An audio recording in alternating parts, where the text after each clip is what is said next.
Welcome to the PhD podcast, aka the Player Hate Degree podcast. It's your boy Teddy. I'm your co-host Marcus. And today we're going to be doing the NBA Finals episode. Let's get into it. But before we do that, we got to talk about what happened last time. Game 7. Yeah, Marcus. That was very interesting. Any words, Marcus, for the predictions? Well, I didn't see certain things happening, like they were going to get blown out by like 20 points, and Jason Tatum going down in like the first 30 seconds of the game. Yeah, 20 seconds, first play of the game.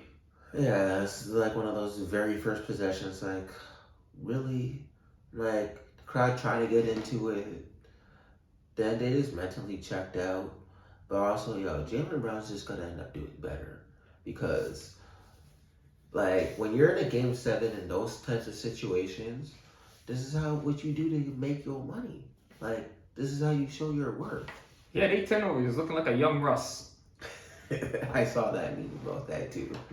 I mean, honestly, Miami had the heart. You can't teach heart, is what I said on the last episode. You can't teach heart and work ethic, and they showed it in that game. Once Boston had a chance to blow it out early, but I feel like they didn't capitalize on it. Miami woke up and then put their foot on their throat and never looked back. The real question I wanted to ask you about that whole series, even that Game 7, is the Eastern Conference MVP, the Larry Bird Award. Mm-hmm. Do you feel like it deserved to go to Jimmy Butler, or did Caleb Martin, or should have gone to Caleb Martin? Well, the way you have to look at it from the whole annals of winning certain awards, even like years later, when you go look at it of like 20 years from now, who's Caleb Martin? Who's that guy? It's like when Cedric Maxwell won the Finals MVP back in the Cornbread. So it's like, wait, who's that? Who's that? Like, then you look at his career, it's like, wait, but what did he do? Like, so unless you were like a prisoner in the moment and you were there watching it and looking back at it, then yeah, but it's like, Butler's gonna get the award, just even off of politics. And he actually still played well in the Game 7, so he's gonna get the award regardless. But shout out to Caleb Martin, like, you played nice. Keep doing your thing. Definitely not a 10-day contract player anymore. Nope. Shout out J. Cole. If you know the story, you know. So what's gonna happen to Boston since they couldn't get it done? They couldn't go back to the finals. I mean, them and the Heat been battling in the Eastern Conference Finals for 3 of the last 4 years?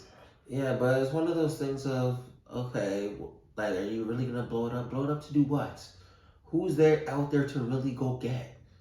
Well, the big rumor is Dame, but I don't see Dame leaving Portland under any circumstances. Only way Dame leaving Portland is if Dame wants to leave Portland, and he's never indicated this at all. He's been on a trade block from people trying to get Dame out of Portland for the last 7 years, and he's still there, and he keeps ringing up for these max contracts, so I don't see him going nowhere. Yeah, I know he should. I've always been a believer that you can't win a championship as long as Marcus Smart is your point guard. That's just my opinion when it comes to watching basketball games. And once again, I guess that theory is proven. Yeah, why you have to diss the Marcuses for? And that's just him. It's just him. Yeah, he has heart. I like his heart.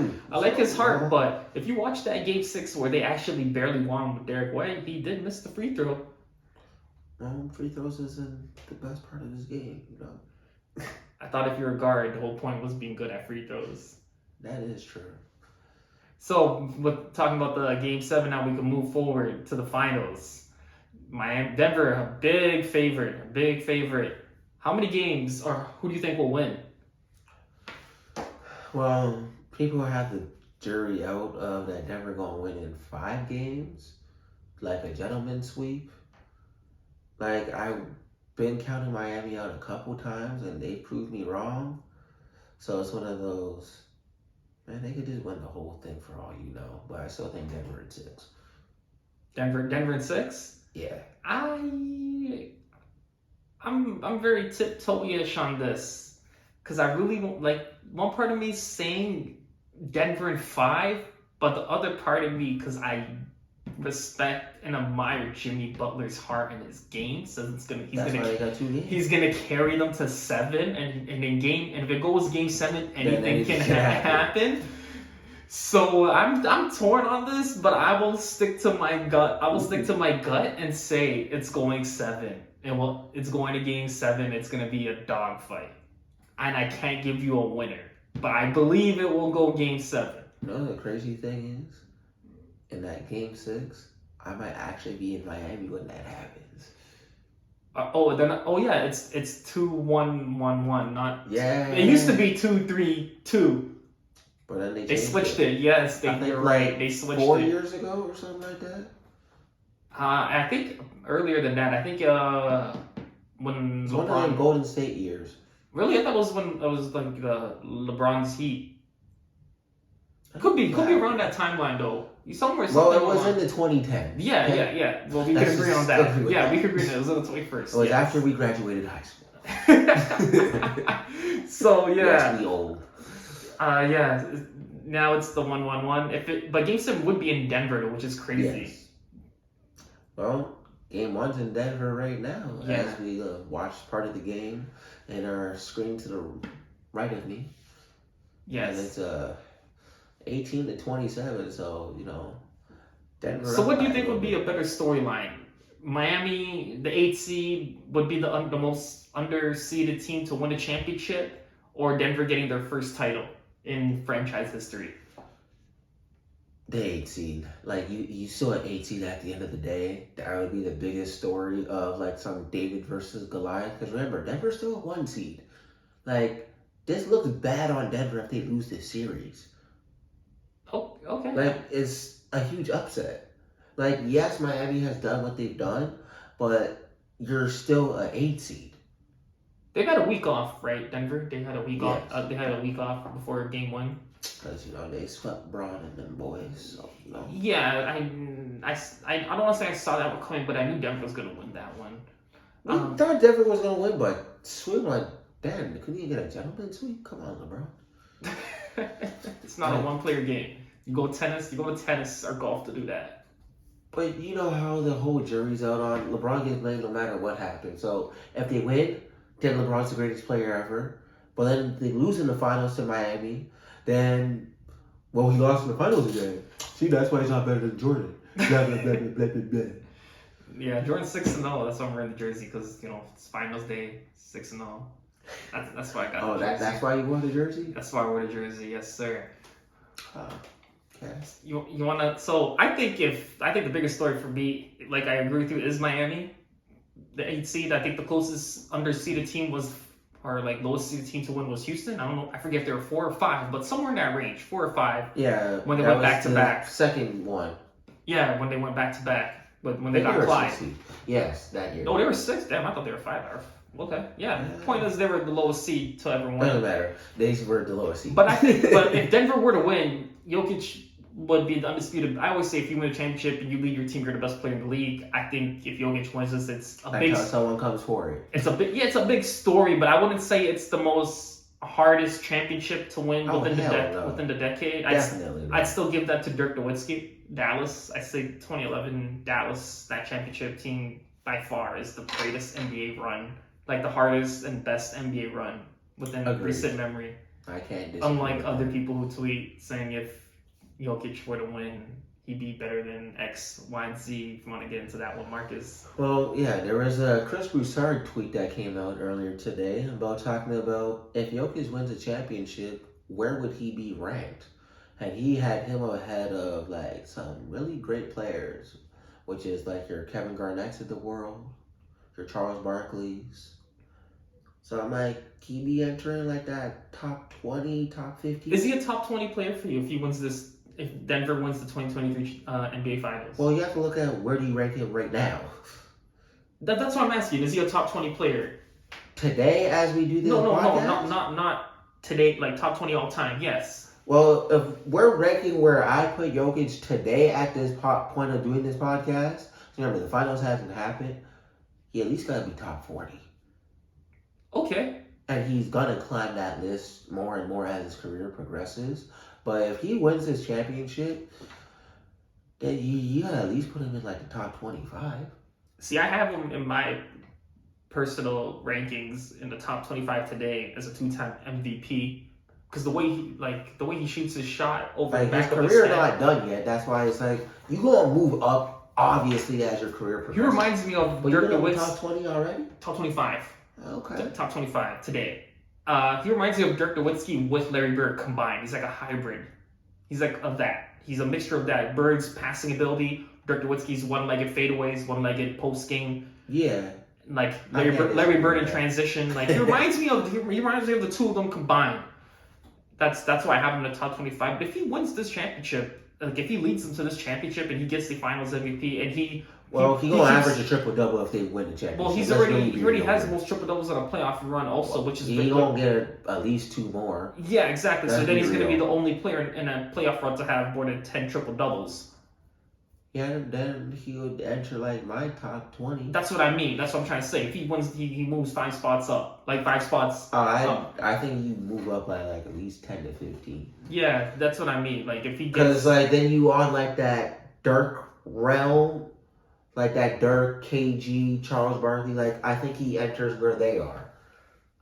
yeah, the Dirk part I agree with. Like he enters the Dirk range. Yeah. Because then you got the 1 ring. Yes. Then you still are a 2-time MVP. That means you have more than KG. I would have him passing like Steve Nash and AI. Yeah. That's the best way I could really. Well, right now I feel. But if Jimmy Butler wins this, if Miami and Jimmy Butler win this, But then this looks bad on Jokic. That's what I mean, and yet It's like one of those. Then You just stay where your ass is at. Yeah, in the top 25, but Jimmy Butler will go down as an icon legend. Oh, like definitely. Like dead ass, like an icon legend. Like I don't like you would have to put him in your top 30 somewhere. You just have to, just off of that one run. Yeah, and plus what happened to Phil? That's an 8 seed. Plus all the teams he's been on, and he's given them playoff hope or playoff runs that their franchise hasn't hit in years. And then after he left, then their team can't do nothing. They can't get past where he left them at. Literally. Like Chicago losing in the play-in. Yeah, Chicago. Yeah, because when he was at Derrick Rose, they went to the second round. Philly still can't get past the second round after 3 attempts. Minnesota still can't get past the first round post. Tobias Harris over me? Yeah, that Elton Brand. I don't know what. That's the reason why Elton Brand's not even at Philly anymore.